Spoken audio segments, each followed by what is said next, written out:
తేట తెలుగు కృష్ణ శాస్త్రి కవితల కృష్ణవేణి పొంగుల కాకతీయ కృష్ణదేవరాయల కీర్తి తెలుగు వెలుగు కాకతీయ రాజుల పౌరుషాగ్ని తెలుగు కాకతీయ రాజుల పౌరుషాగ్ని తెలుగు కూచిపూడి నర్తన త్యాగరాజ కీర్తన కూచిపూడి నర్తన త్యాగరాజ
కష్టం.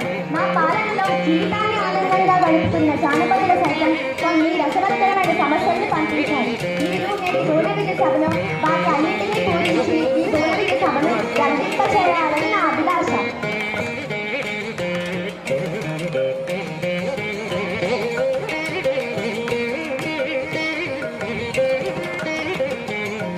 చిత్తూరు రాజేంద్ర పైచంద్ర మీతో నేటి పూర్వవిజయ సభను ప్రారంభించాలని నా అభిలాష.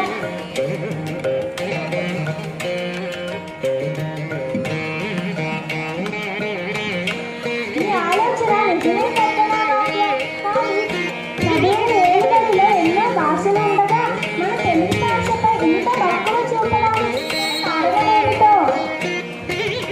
అదేమిటి చూడన కవి మందార మకరందాలు కాని వారు మన తెలుగు భాషని ఇష్టపడిన వారు మీరే. తెలుగు దేశం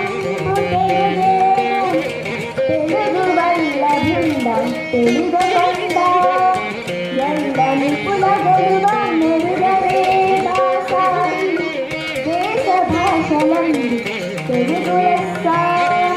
మరి ఇంతటి మన తెలుగు భాష మీద ఎవరికైనా నమ్మకాలను ఎందుకున్నట్టు? పెద్దనాయ కవులాయ ముందుగా మీరంతా పద్యపూర్ణకు పూనుకోండి. చిత్తం రవి మీ అభిప్రాయమే శిరోధార్యం. పెద్దనాయ ఇదిగోండి ఈ పద్యపూర్ణకు సమస్య.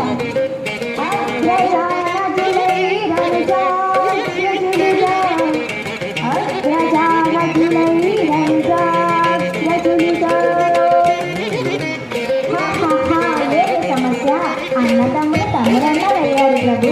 నా కోరిక ఇదిగో. పుట్టినారు లక్ష్మణుడు ఆశేషబట్టినారు భరత లక్ష్మణ క్రమనిధి అరచి చూడం అగ్రజానజిలై అనుజాగ్రజిలిగా అగ్రజానజిలై అనుజాగ్రజిలిగా. కానీ లోటు వ్యవహారం రామ లక్ష్మణ భరత శత్రుజయని ఉంటుంది.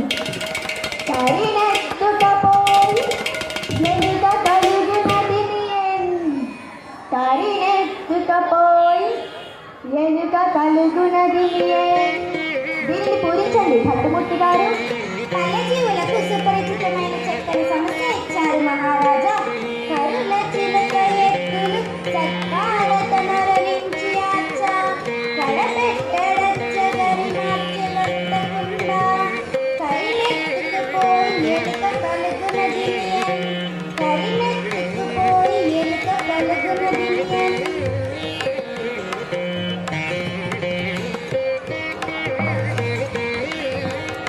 మనము రామాయణంలో వరుసగా చెప్పేటప్పుడు రామ లక్ష్మణ భరత శత్రుఘ్నులను చెప్తూ ఉంటాం. కానీ నిజానికి పుట్టినటువంటి వాడు రాముడి తర్వాత భరతుడు పుట్టాడు. వాడు పుట్టుక.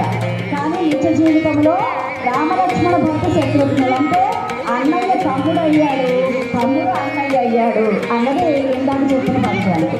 ఇప్పుడు చెప్పిన పద్యానికి ఏంటి అంటే ఒక వ్యాపారి పంచదారతో చిలకలు గుర్రాలు ఏనుగులు ఇవన్నీ తయారు చేసుకొని ఎండబెట్టడం కోసం అని చెప్పేసి బయట ఆరబెట్టాడు. ఆ ఎండ అయిపోయి సాయంత్రం అంతా అయిపోయిన తర్వాత అవన్నీ తీసి బుట్టలో సర్దుకుంటున్నాడు. అలా సర్దుకుంటున్న సమయంలో ఒక ఏనుగుని ఆయన బయట మర్చిపోయాడు. అప్పుడు ఏం చేసింది అంటే ఎవరూ లేరు కదా అని ఒక ఎలక వచ్చి ఆ పంచదార ఏనుగుని తన కలుగులోనికి రంధ్రంలోనికి విడిచుకొని పోయింది. అదే ఎలుక ఏనుగుని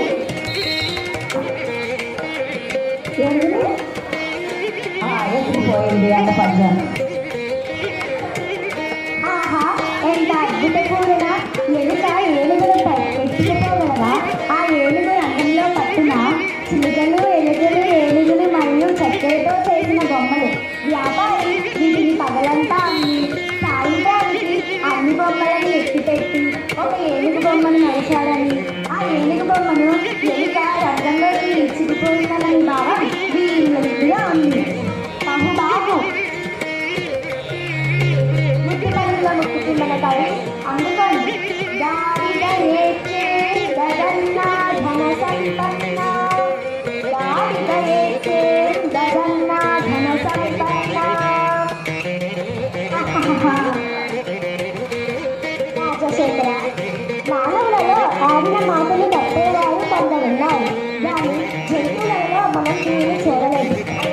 ధైర్యంతో పూరించగలరు.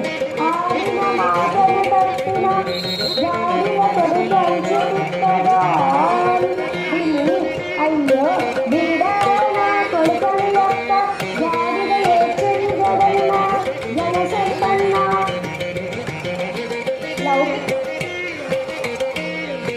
అయితేనండి ఈ పద్యానికి ఏంటి అంటే ఎక్కువగా విశ్వాసానికి మారుపేరు కుక్కని చెప్తాము, తర్వాత గాడిదలు చెప్తాను. ఎందుకంటే గాడిద చాకరీ అంటూ ఉంటాం. వాడు ఆ యజమాని ఎంత బరువు పెట్టినా అది ఏమి కుయ్యనకుండా కయ్యనకుండా మోస్తూ ఉంటుంది. అయితే ప్రపంచంలో ఎవరైతే మోసం చేస్తూ ఉంటారో, ఇచ్చిన మాట తప్పుతూ ఉంటారో వాళ్ళని గాడిద కొడుకు అని కఠినంగా మాట్లాడుతూ ఉంటారు. అయితే ఆ గాడిద ఆ మాటలు వినిచ్చి ఇలాంటి మాట తప్పుడు వాడు వీడా నా కొడుకు అని గాడిద కూడా చాలా బాధపడుతుంది. అదే ఈ పద్యానికి బాగుంటుంది. లౌకిక జీవన గమనంలో ఆడదక్కిన మాటను అన్నవారిని గాడిద కొడుకని తిప్పేవాడు. విశ్వాసానికి మారుపేరుగా నిలిచిన గాడిద ఏడ్చిందన్నాడు. దీనిని దృష్టాంత రూపంలో సాగిన బల చెప్పి బుద్ధిపక్షి మన కవి తన పద్యాలతో చక్కగా పూరించారు. ఇప్పుడు ప్రభు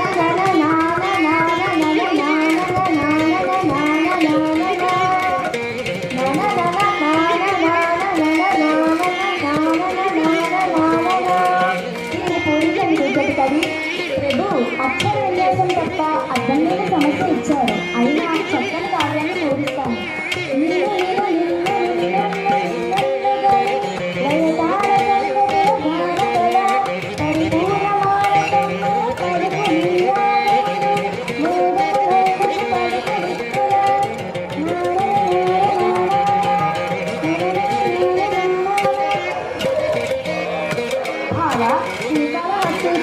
వరప్రసాదం కావ్యంగా పొందిన చూసేది పొలంలో పనులు చేసుకుంటూ జానపదులు మన కౌల కావ్య సాహిత్యాన్ని మన సభ గొప్పతనాన్ని లయ కళాత్మకంగా మిక్కిలి సంతోషంతో కూడిరాగాలు తీస్తూ అల్లుకున్న కళ్ళకు కట్టినది. పొలంలో పనులతో పాటు పాటతో పాటు పద్యాలు పాడుకున్న వైఖరి అద్భుతం. అవునవును, జానపదుల సొత్తు జానపదం. రామకృష్ణ తదుపరి వీరే వంతు మేక మరియు తోక ఈ రెండు దత్త పదాలతో ఒక ఆశకరమైన పద్యాన్ని చెప్పండి. మమ్మేలిన దేవరా నన్ను ఆదేశిస్తే కాదంటానా? వినండి మహాప్రభు. మేక తోకకు మేక తోక మేకకు మేక మేక తోకకు మేక తోక మేక మేక తోకకు మేక తోక మేకకు మేక మేక తోకకు తోక తోక మేక మేక తోకకు మేక తోక మేకకు మేక మేక తోకకు మేక తోక మేక మేక తోక తోక తోక తోక తోక మేక మేక తోక తోక తోక తోక తోక మేక మేక తోక తోక తోక తోక తోక మేక మేక తోక తోక తోక తోక తోక మేక. ఇది సామాన్యుల కాదు రామకృష్ణ కవి. ఏమేమి మేకల కాపరి అడవికి మేకపై మేకలను తీసుకుపోతున్నాడా? అందులో ఒక మేక ముందర పోతుందా? ఆ మేకకు తోక వెనుక భాగంలో ఉంటుందా? ఇలా మేకల ముందర పోతున్న తీరును మేక తోక అని చక్కగా చిక్కగా చెప్పారు. రామకృష్ణ కవి ఈ కత్తికి రెండు వైపులా కథలేమని అందుకే వికటకవి అయ్యారు. రామభద్ర గోలకుండ మూలముండ పూలదండ ప్రతాపం చూసారా ప్రభావం. ఈ సామాన్లు మోసుకొచ్చి నీటిగా నన్ను చెత్త కుప్పలో తీసుకుంటారు. కాలేరు చెత్త కుప్పలే నా స్థావరాలు. అక్కడి నుంచి మానవ జాతిపై నా సమరవేడి మోగించి భూగోళాన్ని మొత్తం దడదడలాడిస్తా. జీవితకాలం కేవలం 100 ఏళ్ళు, కానీ నా జీవితకాలం కొన్ని 100 ఏళ్ళు. చెత్తలో ఉన్నా, కాలువలో ఉన్నా, నేలపై ఉన్నా, నీటిలో ఉన్నా, ఎక్కడున్నా నేను క్షేమం, నీకు క్షామం. నేను ఎప్పటికీ భూమిలో కలవను. నా తోటి నేసాలైన ఈగలు దోమలు పెరగడానికి ఒక చక్కని భవనంగా మారి విజ్ఞానానికి అంటి చేసే ఒక శుభ్రంగా మారుతాను. మలేరియా ఫలేరియా వంటి రోగాలు నీపై దారికి సిద్ధం చేస్తాను. నేను ఎప్పటికీ భూమిలో కలవను. మలేరియా ఫలేరియా వంటి రోగాలు నీపై దారికి సిద్ధం చేస్తాను. పచ్చని మొక్కలు బతికే వీలు లేకుండా పర్యావరణాన్ని కవరిస్తాను. పర్యావరణాన్ని పాడు చేసే మానవ జాతికి ఒక ప్రశ్నార్థకం చేస్తాను.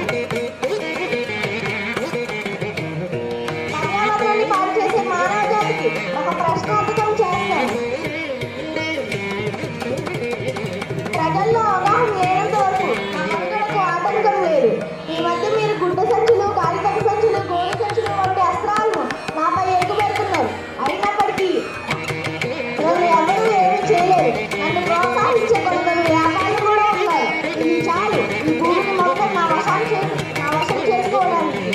ప్రజలారా, మీరు నన్ను ఆపగలరా? విద్యార్థులారా,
ఇప్పుడు ఎంత అన్ని వేధించి ముసుగుపడి పెట్టి ఈ ధర్మసూత్రం మంట కలిపి పట్టుప్రాణం దక్కించుకున్న నారీమణి సావిత్రీదేవి గారు మానవ జాతి తన భక్తితో సాక్షాత్తు పరమశివుని ప్రత్యక్షము గావించి ఈ పాపమును సైతం గడ్డిపూటగా నుంచి ప్రాణములు లేని నిమ్ముడినే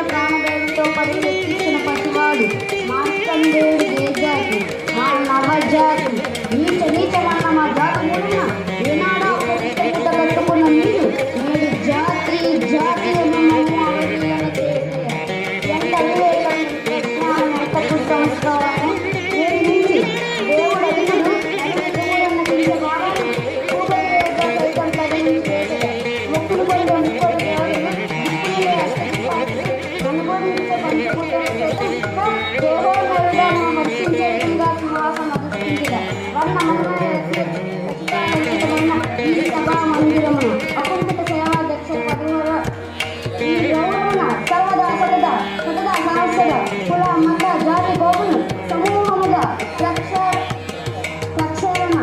శాశ్వతంగా రక్షణల గావించగా నా పేరు కే ధన్యశ్రీ. నేను 9వ తరగతి చదువుతున్నాను.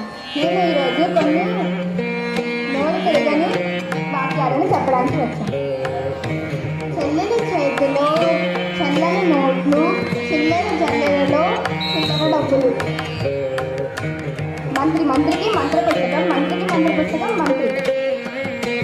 మీ నాన్న నా నాన్న నేను అన్నానా, మా నాన్న నీ నాన్నను నేను అన్నానా, మా నాన్న నాన్ననే నీ నాన్న నీ నాన్న నేను అన్నాను.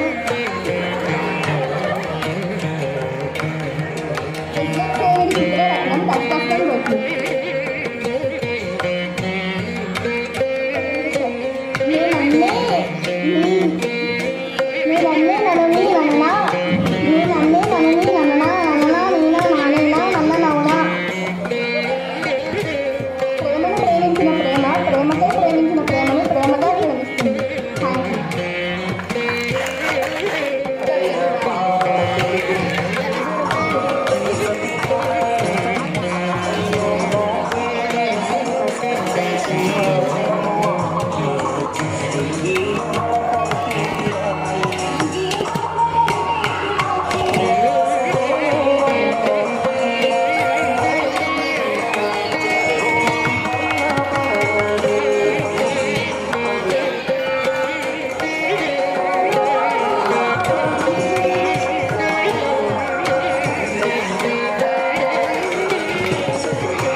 నాకు కూడా తీర్పు